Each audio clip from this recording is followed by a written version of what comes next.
In amongst the fallout following Andrew Hastie's resignation from Susan Lee's front bench, I've seen, what I reckon at least, is some pretty interesting commentary from the coalition themselves. You've changed, man. Let's start with what I think is probably the funniest.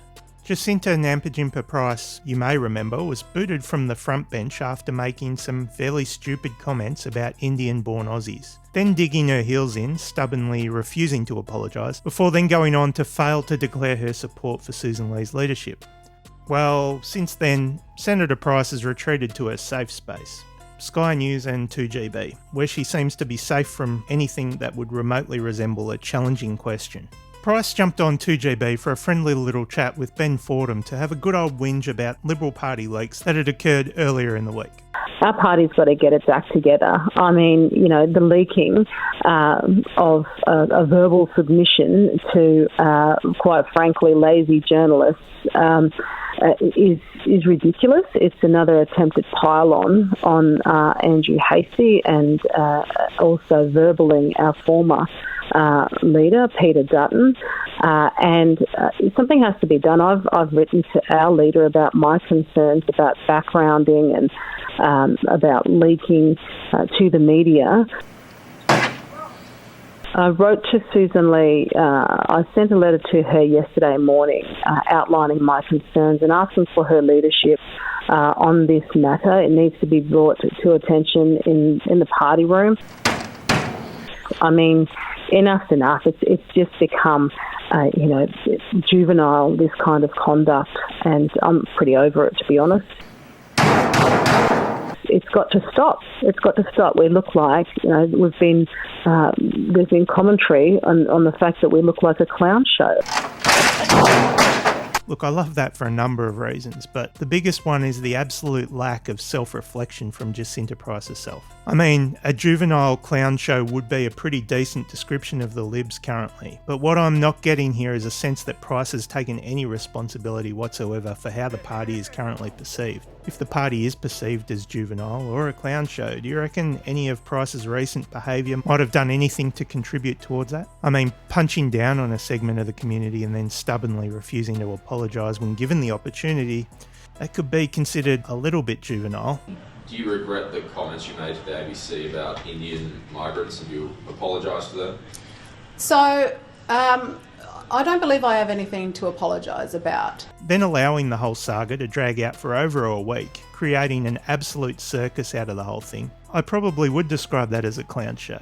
Is a little self-reflection a little bit too much to ask? Maybe. Given her first instinct and response to the criticism she faced following her comments relating to Indian migrants appears to have been to try and blame the ABC for the words that came out of her own mouth, expecting Price to take any responsibility for the way in which her party is now perceived might be a bridge too far. The leaks she's referring to themselves, though, focused on the Liberal Party's post-election review and comments attributed to that review accusing Andrew Hastie of going on strike during the last term. As the Nine Press reported, rather than tearing strips off Labor, Hastie was described as absent, scared to do media, or lazy. Lazy. Peter Dutton is reported to have suggested that when it came to policy, Hastie wasn't prepared to do the work, which I think in itself is interesting and we'll come back to it. But amongst all the whinging and public bickering, there was a sign that the Libs might still have a very faint pulse.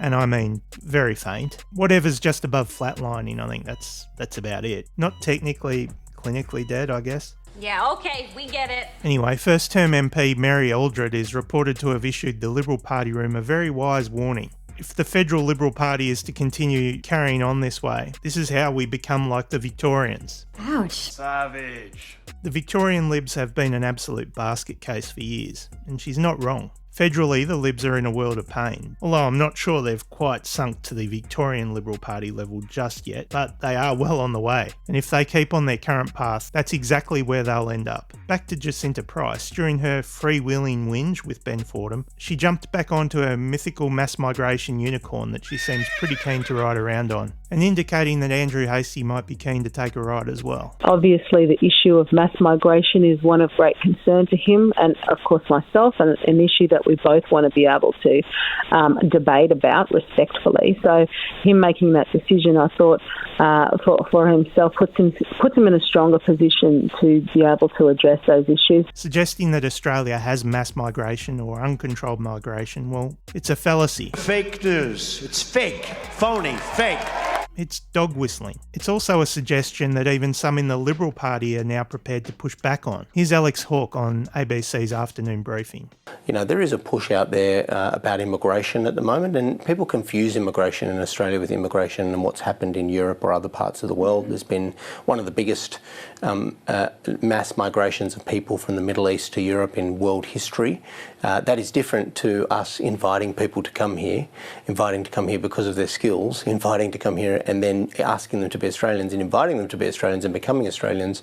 Our process is very orderly in Australia of migration, and people are welcomed and they integrate, and we have a very successful country at that. There may well be a debate to be had around the current immigration levels, but any debate needs to be grounded in facts and reality, not the hyperbole being sold by the likes of Jacinta Price, Andrew Hastie and Advance. And this brings us to recent comments made by the actual Shadow Immigration Minister, Senator Paul Scar. In conversation with the Nine Papers, Scar made what I think are some of the more sensible comments we've seen come out of the coalition for a while, particularly when it comes to the immigration debate. Scar is reported to have said that while the party's position was to cut net overseas migration, that conversation must be based on facts and evidence and consider a series of economic trade-offs. Look, I don't think there are too many people arguing that the net overseas migration figure, the number of arrivals versus the number of departures, has been at a sustainable level over the past couple of years. But remember, net overseas migration, or the NOM, which includes international students and working holiday makers, aka backpackers, and temporary working visa holders, is quite distinct from permanent migration. As touched on in the past, permanent migration figures today are actually lower than when Advance board member Tony Abbott was Prime Minister. In terms of the NOM, Labor have even conceded that the figure in the immediate aftermath of the pandemic was too high. But it's important to recognise that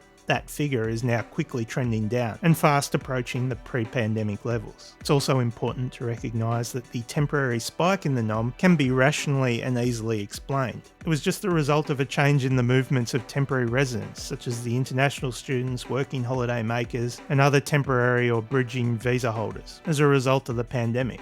It should also be recognised, although you barely see it mentioned, that a lot of it also has to do with the actions of the previous coalition government who, during the pandemic, extended eligibility for temporary employment visas to people in Australia whose temporary visas were due to expire. This enabled many people to remain in Australia when they would otherwise have left, inflating the overall NOM. Paul Scar did touch on a few of the factors responsible for the level of the NOM, though that he has said barely get a mention in the debate. Reading from the article here. They included a 26% rise in New Zealanders coming to Australia due to the weak job market in that country, a 22% increase in working holiday makers required by the tourism and farming sector, other agreements with countries allowing working holiday makers to stay in the country, and a massive surge in onshore protection claims by potentially fake asylum seekers.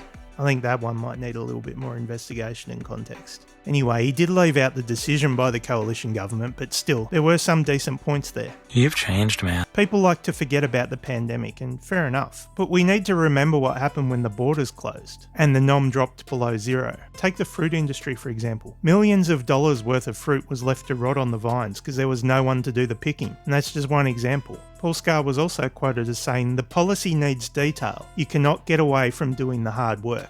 I think that could be interpreted as a clear message to people like Andrew Hastie and Jacinta Price. It's easy to shoot your mouth off and make loud motherhood statements. Much harder to deliver. He was also quoted as saying, when making proposals, you need to provide a breakdown for NOM figures and the permanent migration intake. You need to be clear on proposed policy settings and linking them to how you're going to achieve outcomes. If you do not do that, you have no credibility. People could interpret that as a callback to Dutton's alleged, reported, whatever, criticism of Hastie as being unprepared to do the policy work. Look at the noise Andrew Hastie and Jacinta Price, for that matter, have made on immigration. On the available evidence, there's nothing behind it. They're not presenting any detailed thought. They're just providing populist motherhood statements. It's just grievance politics.